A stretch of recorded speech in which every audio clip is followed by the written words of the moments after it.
दरिद्रता, गरीबी हमेशा बनी रहती है। इसलिए शास्त्रों में कहा गया है कि यत्र नार्यस्त पूज्यन्ते रमयन्ते तत्र देवता। जहां नारियों की पूजा होती है वहां देवता निवास करते हैं, देवता निवास करते हैं। और देवता कौन है? नारी जिसको चाहे उसको देवता बना दे, भला है बुरा है जैसा भी है, मेरा पति मेरा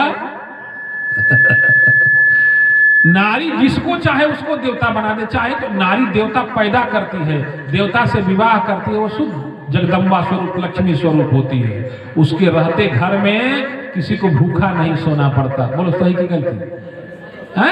तबीयत खराब भी रहेगी उसकी, कमर दर्द करे, बुखार से पीड़ित हो, फिर भी पता चलेगा कि उठेंगे नहीं तो सारे देवता भूखे रह जाएंगे और उठ करके सबके प्रसाद का इंतजाम करेगी। तो बताओ उस घर में ऐसे पुजारी का सम्मान होना चाहिए कि नहीं होना चाहिए? बोलो, होना चाहिए कि नहीं होना चाहिए? आप लोग बताओ, होना चाहिए ना?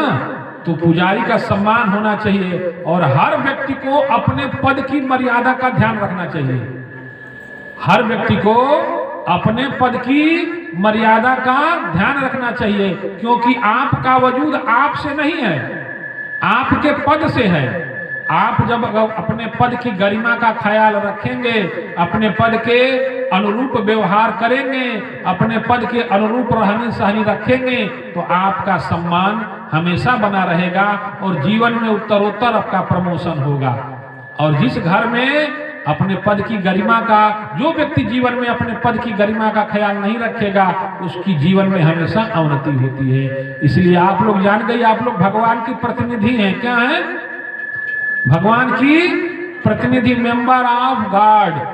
क्या है आप लोग? भगवान की प्रतिनिधि। और भगवान ने अपना प्रतिनिधि हर घर में भेजा है कि हर घर में एक एक दो दो चार चार हमारे गण रहेंगे प्रतिनिधि, तो घर को सुधारेंगे। घर को सुधारने की जिम्मेवारी किसकी है? किसकी है? हाँ, आप लोगों की जिम्मेवारी है। हम बदलेंगे, जग बदलेगा। और मुझे विश्वास है कि जिस गांव का, जिस घर की महिलाएं जाग जाएंगी, उस देश में नया परिवर्तन, नई क्रांति आएगी ही आएगी। अरे पूरे देश में हम तो चाहते हैं कि हर घर में नहीं तो हर गांव में लक्ष्मीबाई हो, क्या दिक्कत है? पर लक्ष्मीबाई बनने के लिए पहले खुद को लागू करना पड़ेगा ये चीजें। तो बताओ कौन कौन घर में मांस मदिरा पकाना बंद करेगा? उठाओ हाथ। अब आज से कौन कौन नहीं बनाने देगा? जय हो। आया क्या बात है? 1 2 3 4 5 6, आज तो 10 हो गया। कोई बात नहीं, जाते जाते इसको अयोध्या बना देना है लंका से। क्या करना है? एकदम चकाचक शराब की हड़ताल कर देनी है। क्या करनी है? हाँ, मांस मदिरा बंद कर देना है और घर घर में भगवान के नाम का अलख जगाना है। बोलो सच्चिदानंद भगवान की। जीवन में व्यक्ति के पास हर काम करने के लिए समय है, पर अच्छी बातें सुनने के लिए समय नहीं है। अच्छे लोगों के पास बैठने के लिए समय नहीं। लोगों के पास अगर टाइम होता है तो जानती हो, व्यर्थ की चर्चाओं में बिताते हैं, अनर्गल गप करेंगे, यहाँ वहाँ बैठेंगे। इंसान पहले से ही पका हुआ है, कार्बाइड के पकाए हुए फल की तरह। इतना उसके पास समस्या है, टेंशन है, व्यर्थ का टेंशन, क्योंकि उसके कुछ होने वाला है नहीं। हर कार्य का कर्ता कौन है? परमात्मा। भगवान को तो सबकी चिंता है, पर खुदे को कर्ता मानता है। हम ही कर रहे हैं, हम नहीं होंगे तो ये होगा ही नहीं। अरे तुम होगे या नहीं होगे इससे कोई फर्क पड़ने वाला नहीं है। भगवान ने तुमको अवसर दिया है तो सन्मार्ग पर चलो और भगवान के साथ खड़े होकर के संतों के द्वारा बताए गए मार्ग पर चल करके अपने जीवन को पवित्र कर लो। तुम्हारा यश, तुम्हारी कीर्ति और तुम्हारा कुल सब अमरत्व को प्राप्त कर लेगा। बोलिए सच्चिदानंद भगवान की। देखिए, जीवन बहुत अनमोल है और जो लोग आपको बरगला रहे हैं, कोई भी जाति में पात में बांट के लड़ाने की कोशिश कर रहे हैं, वो अपना उल्लू सीधा कर रहे हैं। अच्छा देखो, हमारे शरीर में कितना जाति है बताएं, अलग अलग ना, पर सब मिलजुल के रहते हैं। एक अलग अलग जाति है, एक आंख है, एक कान है, एक नाक है, एक मुंह है, एक जीभ है, हाथ है, पैर है, ये सब मिलजुल के एक साथ रहते हैं। पर यहाँ पंडित जी इनसे नहीं बोलेंगे, हम पंडित जी लोगों से बोलेंगे, यादव जी लोगों से। यहाँ आए हमको ऐसा शर्म लगा, हमने कहा बताओ यादव जी लोग कृष्ण भगवान की पूजा, ये उनकी पूजा। रे देश को बांटा, गांव को बांटा, घर को बांटा, अब क्या परिवार को बांट के खाक करोगे? बच्चे भी बांट दोगे? सब बांट दोगे? ऐसे टुकड़ों में होते गए तो देश गुलाम हुआ। आज फिर अब टुकड़ों में बांट रहे हो। टुकड़ों में कब तक बढ़ते रहोगे? ये तो अंग्रेज बांट के गए थे और उनकी अंग्रेजियत का ऐसा असर, ऐसा जहर तुम्हारे अंदर प्रवेश किया कि आज तक तुम गुलाम बने हो। उन्हीं के घोले हुए जहर से तुम जल बुझ रहे हो। ये विचार हमको ही करना होगा। अगर हम अभी नहीं चेते तो बहुत पीछे हो जाएंगे। इसलिए जागना होगा। अब समय चूक न जाए, हमारे हाथ से निकल न जाए, क्योंकि यह अवसर बार बार मिलने वाला, फिर बार बार आपको भारत देश नहीं मिलेगा, फिर बार बार झारखंड की मिट्टी नहीं मिलेगी, फिर बार बार ये समय नहीं आएगा। इसलिए इसी जीवन में जो करना है, कल को आज करना है, कल जो होने वाला है, कल को कल पर मत छोड़ो। कल को किसी ने देखा है? कल को किसने देखा है कि कल क्या होगा क्या नहीं होगा? इसलिए अच्छी शुरुआत आज ही करनी चाहिए। आज से ही जाके घर में हड़ताल कर दो। एक लिस्ट बनाओ पेपर और उसमें लिख देना कि शराब, मांस, मदिरा का उपयोग करना सख्त निषेध है और इसका उपयोग करके घर में आना मना है। बिल्कुल एडवाइजरी जारी करो। हमको विश्वास है आप लोग चाहोगे तो समाज नहीं देश बदल जाएगा। इसलिए आपस में मिलजुल के रहना है। यहां आग लगेगी तो कोई दूसरा बचाने आपको नहीं आएगा। जो आपका पड़ोसी है, जो आपके साथ रहता है, जो आपके नजदीक रहते हैं, वही आपकी मदद करने के लिए आएगा। तो काहे को रार ठाक के बैठे हो?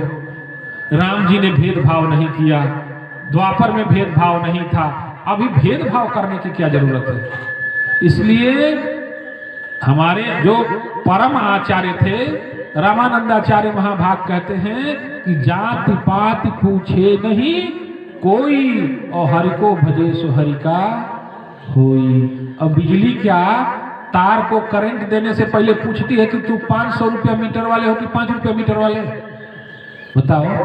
की पूछती है कि टाटा कंपनी के हो कि रिलायंस कंपनी के हो, हैं कि हिंडाल्को कंपनी के हो कि डालमिया कंपनी के? कंपनी देख के करंट देती है। कोई भी तार जो बिजली में टच करता है, करंट उसके अंदर उतर जाता है। इसलिए ये नहीं है कि पूजा केवल पंडित जी करेंगे, पूजा केवल बाबू साहब करेंगे, केवल यादव। भगवान सबके हैं और भगवान पर सबका अधिकार है। इसलिए प्रेम से कहो बोलो सच्चिदानंद भगवान की, भारत माता की।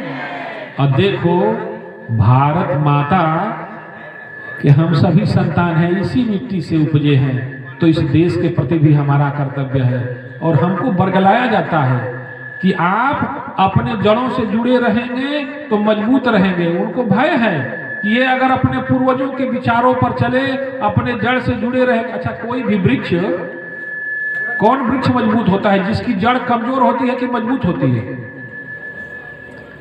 कौन वृक्ष मजबूती से टिका रहता है आंधी तूफान में?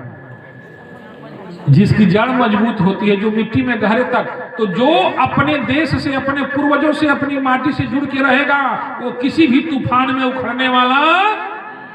और जो अपने पूर्वजों से कट जाएगा, जो जड़ से कट जाएगा, उसको तो छोटा सा हवा का झोंका भी उखाड़ के फेंक देगा। इसलिए इस मुगालते में नहीं रहना है कि हमारे पूर्वज हैं, हमारा गांव है, हमारा देश है, उससे मतलब नहीं, हम तो अंग्रेज हो गए।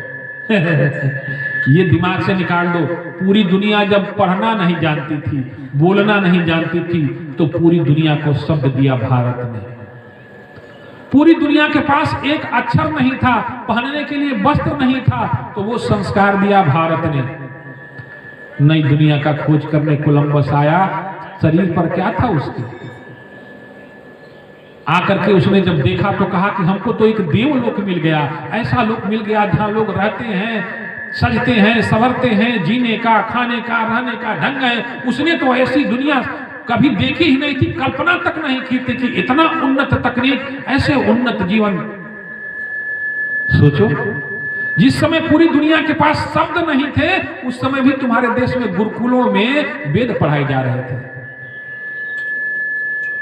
और आप कह रहे हो कि हम आउटडेटेड हैं, हम पिछड़े हैं। अरे यही जहर तो आपके दिमाग में भरा गया, यही जहर आपके दिमाग में भरा गया।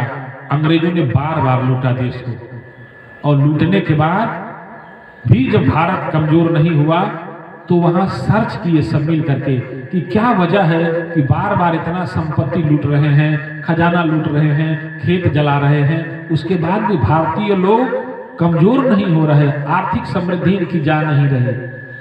तो सर्च करके 2 ही पॉइंट निकाला उन्होंने, कहा इन्हों में आपस में बहुत लगाव है, ये भावनात्मक रूप से एक दूसरे को समर्पित हैं, संगठनात्मक ढांचा इनका बहुत मजबूत है, और हर व्यक्ति के पास अपना रोजगार है, कोई बेरोजगार नहीं है, हर व्यक्ति के पास अपना काम है। तो उन्होंने कहा कि जब काम खत्म हो जाएगा, ये बेकाम के हो जाएंगे, तब तो गुलाम बनेंगे ही। तो जितने भारतीय लघु उद्योग थे सबको बंद करा दिया, कहा गांव में चूना नहीं बनेगा, अब नमक नहीं बनेगा। तो पहले चूना सुर्खी से मकान बनता था, 1000 बरस से पहले कोई हिला नहीं सकता था।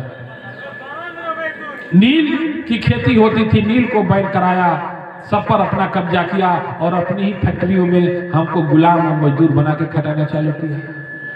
जब हम अपने मिट्टी से कटते हैं तो कमजोर हो जाते हैं, मजदूर होकर रह जाते हैं, और मिट्टी से जुड़ते हैं तो मालिक बन जाते हैं।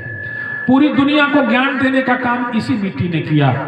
तक्षशिला और नालंदा विश्वविद्यालय भारत के उस आधुनिक ज्ञान को दर्शाता है। जब पूरी दुनिया में कहीं यूनिवर्सिटी नहीं हुआ करती थी, पूरे विश्व से लोग आते थे पढ़ने के लिए, पर आतताइयों को, विद्रोहियों को ये अच्छा नहीं लगा, क्योंकि क्या कहते कि भैंस के आगे बीन बजाओ, भैंस करे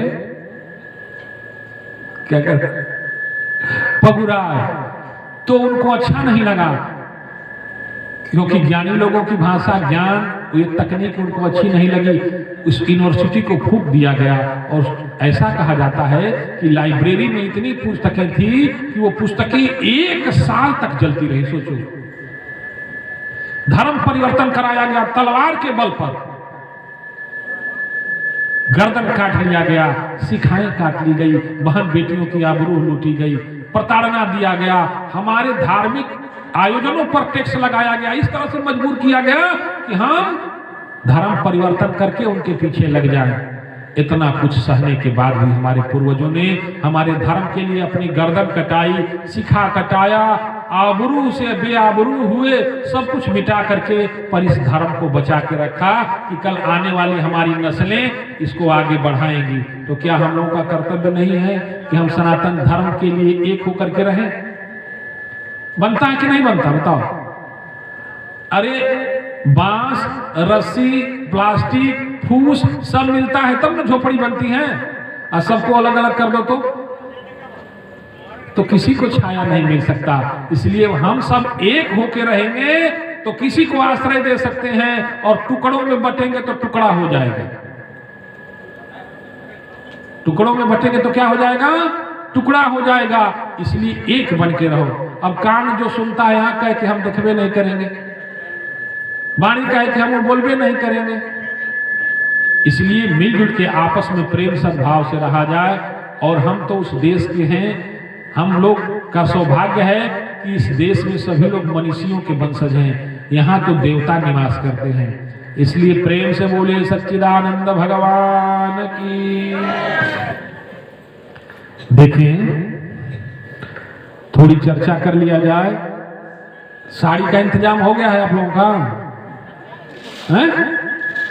बोलो।